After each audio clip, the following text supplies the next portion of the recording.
In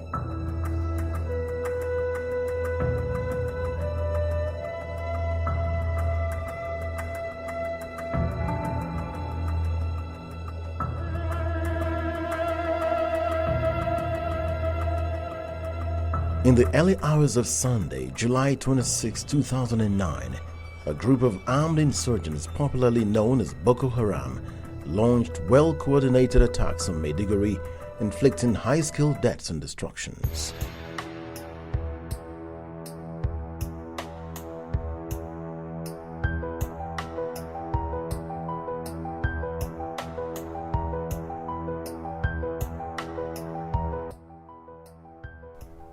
One year after they were dislodged, the insurgents regrouped under a deadlier leader, Abubakar Shekau. From December 2010, unidentified gunmen riding on motorcycles and believed to be part of the Boko Haram insurgents began to assassinate security personnel and government officials almost on a daily basis, while they sometimes attacked residents. Insurgents chased in 2009 began to return to Maiduguri and Jere to live and control communities, with other residents forced to live in fear. In 2011, Boko Haram recruited hundreds of young fighters from different communities in Borno, Yobe, Bauchi, and other parts of Nigeria, with trans-border support suspected to have come from regional terror affiliates who took advantage of Borno's strategic land borders with neighboring countries of Niger, Chad, Cameroon, through which countries like Central Africa and Libya can be accessed by road. They began to plant and detonate explosive devices in Maiduguri, killing scores on a regular basis while they continued their serial assassinations. It was under this troubling situation that Mr. Kashim Shettima was sworn in as the 6th democratically elected governor of Borno State. Governor Shettima inherited the Boko Haram terror group that had introduced suicide attacks and accelerated use of improvised explosive devices for mass murder and high-scale destructions of communities, in addition to serial assassinations of residents, particularly district and ward heads, policemen, Islamic scholars, public office holders, civil servants, and other residents whom they had branded as enemies of their ideology, which is ruthlessly against constitutional and liberal democracy. The viciousness of the Boko Haram, which was so consistent, mounted so much pressure on residents of Maiduguri and Jere, which miraculously led to the emergence of patriotic youth volunteers nicknamed the civilian JTF. These youths sacrificed their lives in defense of safety and freedom of the overall people of Borno. With the active participation of the military, the Borno State government organized and formalized the civilian JTF. Governor Kashim Shettima approved the funding, recruitment, orientation, training, kitting, provision of patrol vehicles, payment of salaries, and deployments to complement the gallant efforts of the Nigerian armed forces in the fight against insurgency.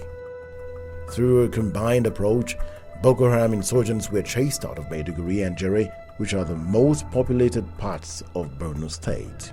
Areas controlled by the insurgents were demolished by armed forces during recovery operations. In 2014, however, the insurgents shifted their focus to local government areas. From records, the insurgents attacked virtually all the 27 local government areas of Borno State at different times. The attack on Government Secondary School Chibok on April 14, 2014, and abduction of over 200 precious schoolgirls who are yet to be rescued, attracted global attention. The Boko Haram carried out numerous other attacks on hundreds of primary and secondary schools across the state, including those rebuilt after their initial attacks. They killed thousands of citizens, abducted and raped women, destroyed thousands of homes, including those rebuilt by the Borno State government after previous attacks in places like Bama, Goza, Kunduga, Mafa, Kawuri, Beni Shaik, Mainok, Ngala, Jakana, Yoyo, and many other communities before the insurgents finally occupied 20 of the 27 local government areas in Borno State. It is instructive to score the fact that even before Boko Haram occupied 20 local government areas, the Borno state government had rebuilt hundreds of houses, schools, hospitals and market stalls, spending billions on both reconstructions and rehabilitation of victims across different communities in Goza, Konduga, Maiduguri Metropolitan Council, Jere, Damboa, Kaga, Mongonu, Magumeri, and a host of others. The insurgents had at those times attacked and left, while the government rebuilt, with Governor Shettima moving from one community to another, consoling victims, approving medication, and supervising reconstruction works until the darkest moment came in 2014, when the insurgents finally occupied 20 local government areas with their flags hoisted under their sovereign administration.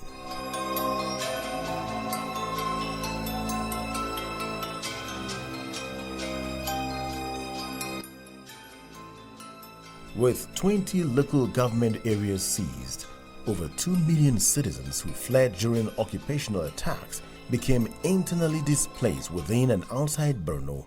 The state government shouldered the big burden of catering for the over 2 million internally displaced persons in and outside IDP camps in Maiduguri, Gombe, and Adamawa states, and fleeing citizens taking refuge outside of Nigeria.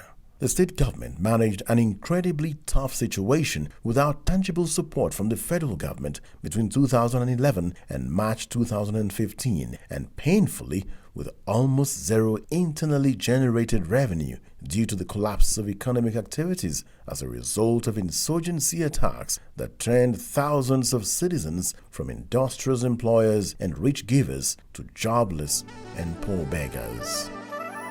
On May 29, 2015, came a great sigh of relief when the All Progressive Congress (APC) took over the mantle of leadership with the swearing-in of President Muhammadu Buhari. In exercising his first directive as a new Commander-in-Chief of the Armed Forces, President Buhari directed the immediate relocation of the military's command and control center to Maiduguri, aimed at unifying combat components, instant orders for ground and air support, among others. Progress has been made in recent weeks by our security forces, but victory cannot be achieved by basing the command and control center in Abuja. The command center will be relocated to Maiduguri and remain until Boko Haram is completely subdued. Under the Buhari administration, almost all the 20 local government areas have been recovered from insurgents. Goza and Bama local government areas, which were declared as the biggest caliphates by the insurgents, have been freed, and so is Dikwa, Mongonu, Mafa, Damboa, and other local government areas. With these giant efforts, the Borno state government shifted its main focus to reconstruction of communities to enable IDPs return to their communities. Governor Shettima has announced that all IDP camps in Borno State, now being managed by the federal government through the National Emergency Management Agency (NEMA), with support from Borno State Emergency Management Agency, are to be closed before 2016, which is a reviewed target. Actually, our decision is informed by the need to really resettle our communities so as to face the challenges of the future. The IDP camps as they are not the best of places for the raising of families, for the raising of kids, and for giving a sense of esteem and fulfillment to the millions of our people. This is why our focus is for those communities where peace has been restored. We'll make provision for homes, for hospitals, for schools, especially in the local government headquarters, so that the people can resettle there and pick up the pieces of their lives with respect and dignity. Even right now, we are facing a lot of challenges in the IDP camps cases of drugs abuse, early child marriages, prostitution rings, and all sorts of petty criminalities are very rife in the IDP camps. And the moment we allow them to proliferate, to allow the existence of these IDP camps, will soon be overwhelmed by avalanche of challenges that might be well beyond our capacity to handle. The biggest IDP camp in the world is the Dadaab refugee camp in Kenya. The Kenyan government has just been compelled to close down that refugee camp. So in the same vein, we really want our people to encourage, our people to settle back in our pacified communities. But in line with the Kampala Convention, we have no desire to compel the people, to stampede the people to go back to their communities. Well, the journey of 1,000 miles starts with a single step. We know we are confronted with lots of challenges, but in President Buhari, we have an ally, we have a brother, we have a father who has a great deal of empathy and support for the people of Borno and the Northeast as a whole. And there's a groundswell of opinion within the global community showing efforts towards assisting our beleaguered people.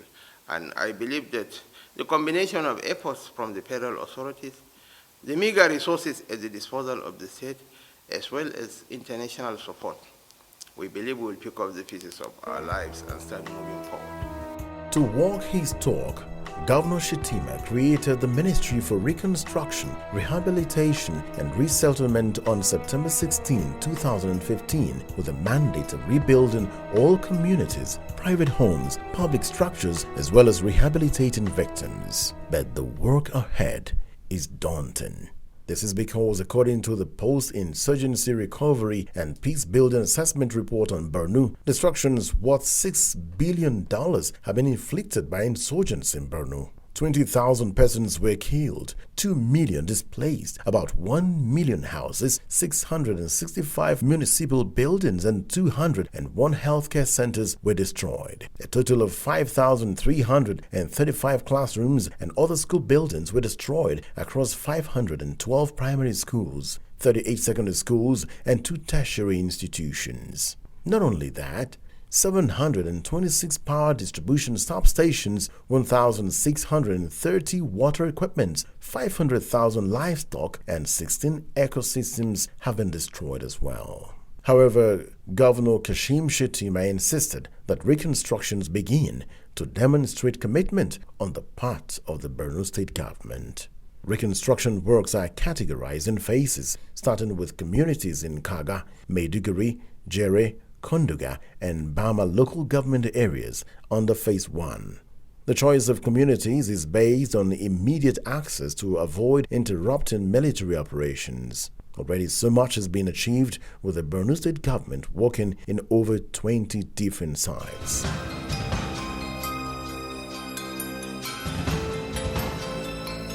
In carrying out reconstruction, Governor Kashim Shettima saw the need to remodel affected communities. To achieve that, the governor set some conditions that all buildings, particularly schools, hospitals, markets, public offices, estates, and private homes, must have roofing tiles and sheets in place of zinc which they originally had before being destroyed, and that all interior must have POPs instead of ceilings, modern floor, wall tiles instead of ordinary floors, and plaster, while modern doors and sliding windows with beautiful burglary proofs must be installed in place of iron doors and windows that were being used in public schools.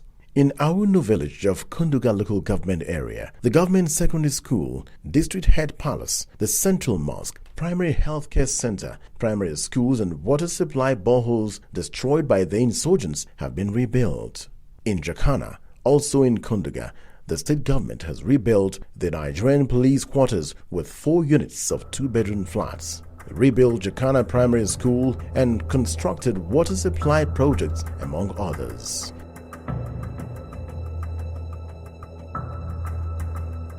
In Beni Sheikh, headquarters of Kaga, Projects like the General Hospital and 4 dispensaries, local government secretariat, police station and barracks composed of 20 bedrooms, 4 primary schools and some of the secondary schools, the magistrate court, upper area court, 20 units of housing estate, the complex of the Federal Road Safety Commission with emergency clinic, office and staff quarters, the cooperative and departmental store have been rebuilt. The Borno State government is even constructing 400 units of mass housing in Mainta Kuriri and Tamsukawa village in Kaga to resettle villages displaced by insurgents. In Kondoga, reconstruction works are ongoing on the big secretariat, market stalls, housing estates and private residential houses.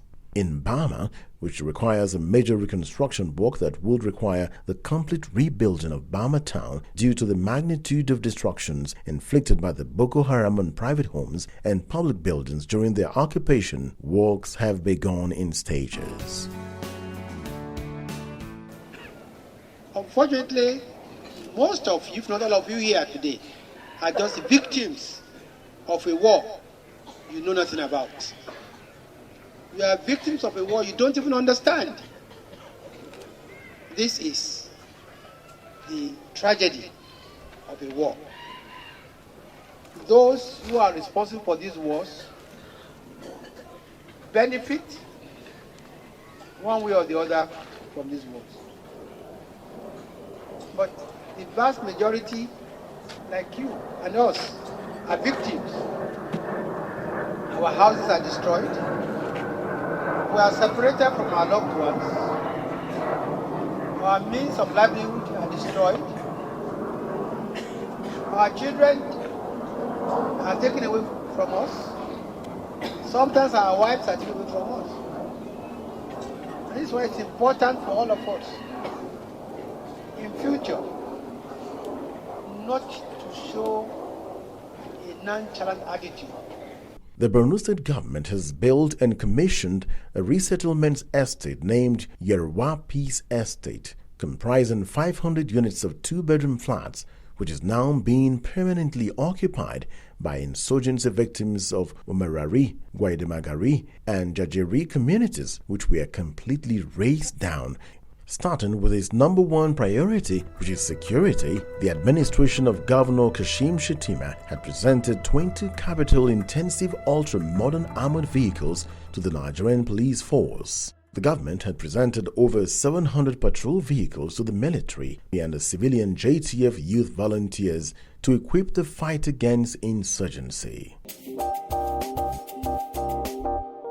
With high premium placed on the health sector, Governor Kashim Shettima, who as a banker was once appointed Commissioner for Health, made it a deliberate policy that unlike previous years, only medical doctors now serve as commissioners for the State Ministry of Health, and this was to institute professional supervision.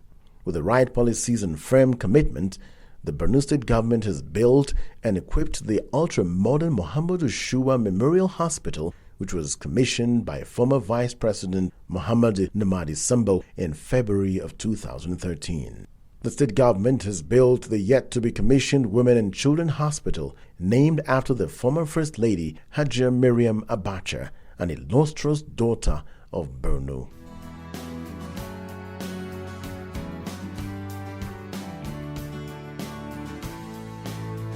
Brand new ambulances were provided to general hospitals at Kondoga, Marama, Biu, Uga, Gulumbali, Kalabalge, Chibok, and Brielle. 34 ambulances were actually imported from the United States, some of which are mobile clinics with life-saving equipment and supplies. Maternal health and prevention of child-killer diseases through routine immunization has been so aggressive under the Shettima administration, so much so that Governor Shettima won the Bill and Melinda Gates Award for the Northeast in commitment to strengthening primary health care. On water supply, the Borno State government has focused on rural water supply, which has been a major problem. The government acquired 10 Dando super rings from the United Kingdom, which is believed to be the best in the world, even though highly expensive. The Dando rigs can drill up to 1,500 meters depth to reach the required water level. According to the company records, Borno is the only state in Nigeria to have acquired as many as 10 of such rugged rigs that can drill functional boreholes in any part of the world. These Dando rigs are regularly deployed by the Borno state government to drill boreholes in different communities. Urban water supply is also given attention through the constant maintenance and upgrading of facilities at urban water plants in places like Maiduguri, as well as provision of relevant chemicals.